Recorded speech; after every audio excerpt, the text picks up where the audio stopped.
ஒரு கவர்மெண்ட்னால ஒரு bus stand கட்டி தர முடியாதா? பிரச்சனை என்ன தெரியுமாங்க, அவங்களுக்கு மக்களை பத்தி யோசிக்கிறதுக்கே நேரம் இல்லை. அதுதான் பிரச்சனை.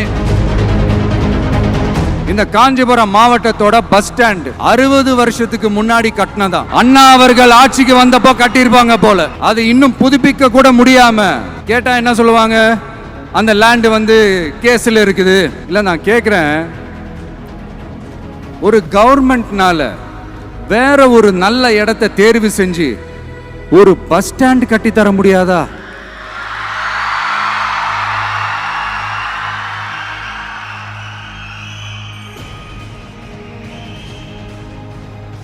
பிரச்சனை என்ன தெரியுமாங்க, அவங்களுக்கு மக்களை பத்தி யோசிக்கிறதுக்கே நேரம் இல்லை. அதுதான் பிரச்சனை.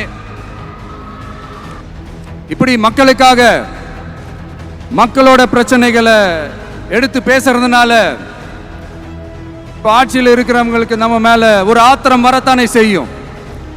அதனாலதான் நீங்க பாத்தீங்கன்னா சட்டசபையில் ஆரம்பிச்சு ஒரு சாதாரண நிகழ்ச்சி வரைக்கும் எல்லா மேடையிலையும் மேடைக்கு மேடை டிவிக்கே தான்.